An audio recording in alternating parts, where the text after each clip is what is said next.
In global entertainment, an artist's voice is rarely just their own.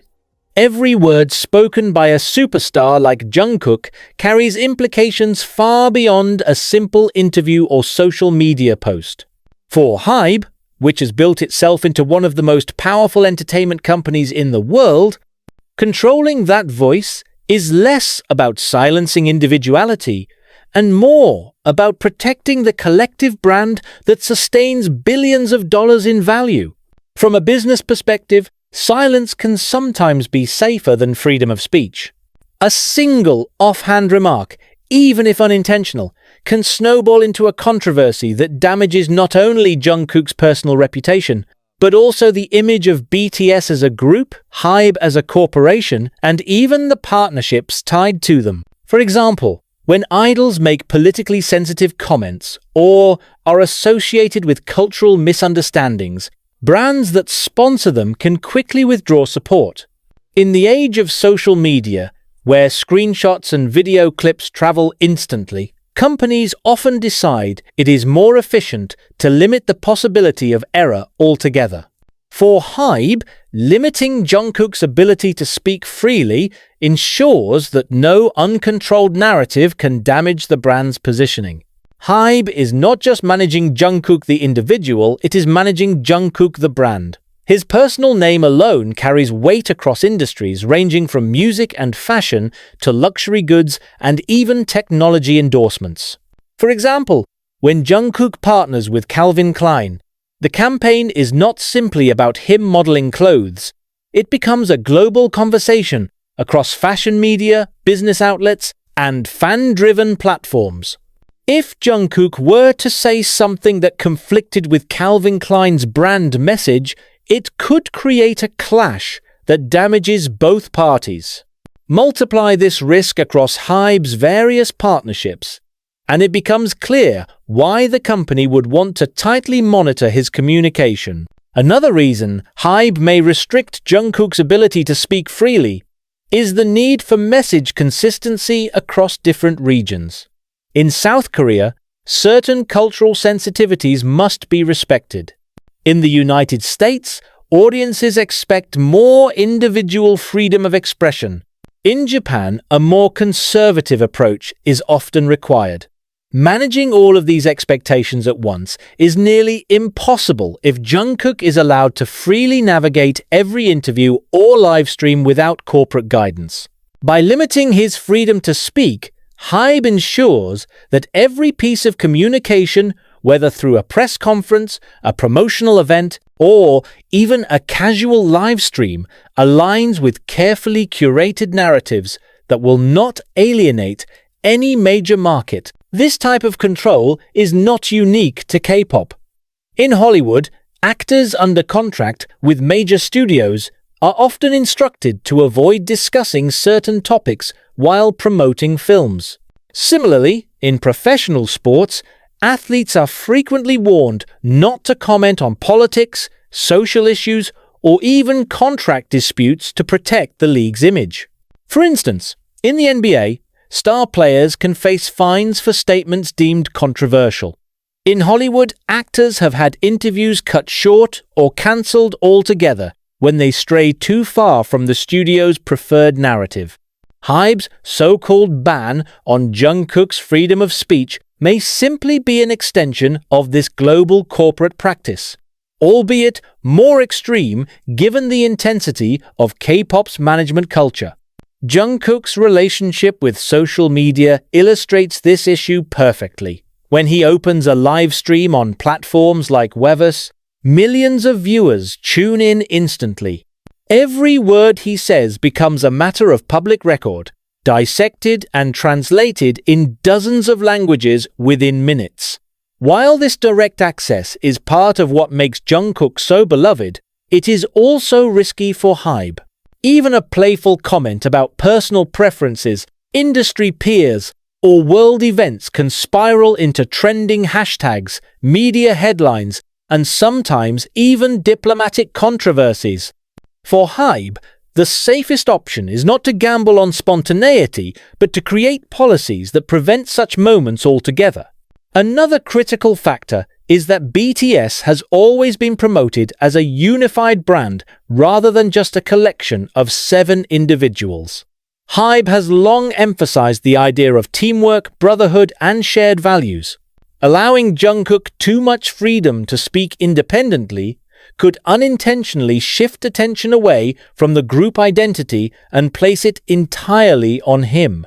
This risk is heightened by the fact that Jungkook is often described as the face or center of BTS. Giving him more vocal independence could lead to narratives that frame him as separate from the group, potentially weakening the unified brand image that HYBE has carefully built over more than a decade. K-pop history is filled with examples where idols' words have led to backlash. Comments on political relations between Korea and Japan, remarks on sensitive cultural practices, or even statements about personal beliefs have previously led to boycotts, cancelled partnerships, or widespread criticism. HYBE has likely learned from these cases and decided that prevention is better than damage control. For Jungkook, the stakes are even higher because of his unmatched global visibility. If a smaller idol can spark controversy with one comment, Jungkook's words could create international headlines overnight. Fans often crave authenticity from their idols, wanting to hear their unfiltered thoughts and feelings. But from HYBE's perspective, authenticity can be a liability if it clashes with corporate interests. As a result, corporate language, carefully scripted statements, pre-approved interviews, and restricted talking points becomes the standard. The conflict here is clear. Fans want Jungkook the person, while HYBE protects Jungkook the brand. This tension explains why some may perceive HYBE's policy as cruel. It prioritizes corporate safety over human expression. At its core, the restriction on Jungkook's ability to speak is less about silencing him personally and more about controlling the vast brand power he represents. Every word he says could have consequences across multiple industries, markets, and relationships. For HYBE, this risk is too significant to leave unchecked. By imposing a so-called ban, the company ensures message consistency, brand safety, and group cohesion, even if it means sacrificing some of Jungkook's personal freedom in the process. When people think of Jungkook, they often see him primarily as a singer, performer, or fashion icon. But in reality, his role extends far beyond music and entertainment. Jungkook is not only an artist, but also a symbol of South Korea's cultural export, one of the most powerful soft power tools the country has. In this sense, every word he speaks has global significance. HYBE's restrictions on Jungkook's freedom of speech may therefore be tied less to domestic concerns and more to the broader global stakes involved in K-pop diplomacy. K-pop is more than just a music industry. It is a global cultural phenomenon that carries the reputation of South Korea on its shoulders. Groups like BTS have been invited to the United Nations, partnered with international organizations, and even participated in political and diplomatic events. Jungkook, as one of the most recognized faces of K-pop worldwide, inevitably becomes a cultural ambassador, whether he chooses that role or not. This means that his words are not interpreted solely as personal opinions, but as reflections of South Korean youth culture, K-pop values, and sometimes even government positions. For this reason, HYBE may impose restrictions to ensure that nothing Jungkook says unintentionally creates a diplomatic or political controversy. Jungkook's audience is not confined to South Korea or Asia. It spans continents, with millions of fans in the United States, Europe, Latin America, and the Middle East. His live streams often attract real-time viewers from dozens of countries, and his interviews are quickly translated into multiple languages. This creates a situation where his words are not only consumed, but also reinterpreted and contextualized differently depending on the culture. What may be a harmless statement in Korea could be read as controversial in the US, and what seems like a casual comment in America could be politically sensitive in Japan or China. HYBE's solution is to minimize his freedom to speak off-script, ensuring that no accidental comment spirals into an international debate. K-pop, as a global export, often operates at the intersection of entertainment and politics.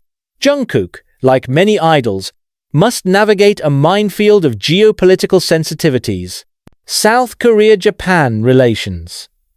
Any mention of history, culture, or politics between these two countries can trigger strong reactions. China's influence. With its massive market, China is extremely sensitive to political issues. Even a small misstep could result in bans or blacklisting.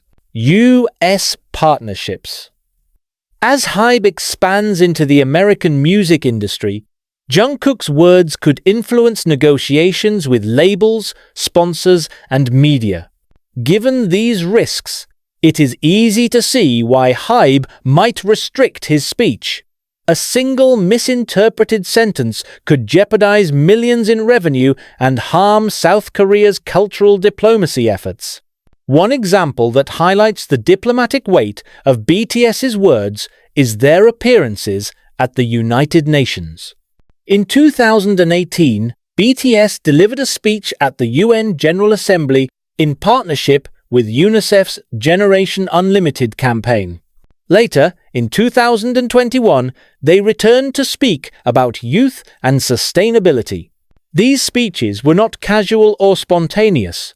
They were carefully crafted statements that balanced authenticity with diplomacy. They showed that when BTS speaks, they are not just entertainers but representatives of global youth and, indirectly, of South Korea. Jungkook's role in these speeches demonstrates why HYBE and even government stakeholders might prefer tight control over what he says publicly. Jungkook's partnerships extend beyond music to fashion, luxury, and technology. Brands like Calvin Klein, for instance, rely on his image to promote campaigns worldwide. But these brands also have their own sensitivities and corporate policies. For example, a fashion brand might want to avoid political controversy at all costs, while a technology partner might require neutrality on social issues to protect its global markets. HYBE must therefore ensure that Jungkook's words never clash with the interests of these multinational corporations.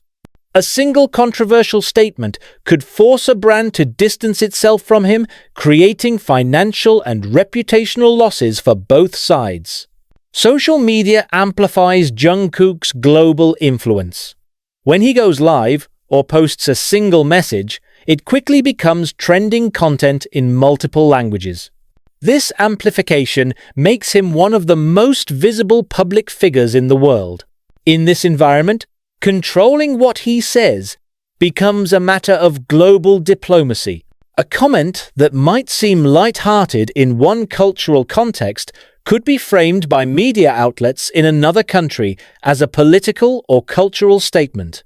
By restricting his ability to speak freely, HYBE minimizes the chance of creating what is sometimes called digital diplomacy crises, situations where an artist's words ignite online debates with real-world consequences. South Korea has strategically used K-pop as part of its broader soft power, the ability to influence global culture and perception without force. BTS and Jungkook are arguably the most effective tools of this strategy. When Jungkook performs at major events or represents Korean brands, he is indirectly promoting Korea's global image. If his words were to cause offense internationally, it would not only affect HYBE or BTS, but also South Korea's national brand. This is why restrictions might be seen as necessary from a government and corporate perspective, even if they appear harsh to fans. Other countries also manage their cultural ambassadors carefully. For example, when Hollywood stars represent the US abroad, they are often briefed by PR teams and government agencies to avoid controversial topics. Similarly, athletes who represent their nations in global competitions are given communication guidelines to ensure they don't spark international disputes. In this sense, HYBE's control over Jungkook is part of a broader tradition of managing public figures whose influence crosses borders. The difference lies in the intensity of K-pop's system, where management tends to be far more hands-on and restrictive. One of the biggest challenges in this dynamic is balancing Jungkook's authenticity as an artist with his role as a cultural ambassador. Fans expect him to be genuine, to share his thoughts and feelings openly. But diplomacy requires restraint, caution, and sometimes even silence. HYBE's policy of restricting his speech may seem cruel because it suppresses this authenticity. Yet from the company's perspective, it is a necessary compromise to protect not only Jungkook's career, but also South Korea's broader global standing. At the heart of this issue lies the fact that Jungkook is more than just an idol. He is a global symbol whose words carry diplomatic weight. Every statement he makes has the potential to influence international relationships, corporate partnerships, and national branding efforts. HYBE's restrictions may therefore be less about control for its own sake and more about managing the high-stakes game of K-pop diplomacy. By limiting Jungkook's freedom to speak, HYBE ensures that he remains a safe and effective cultural ambassador. The policy may appear harsh on the surface, but it reflects the enormous global responsibility attached to his name.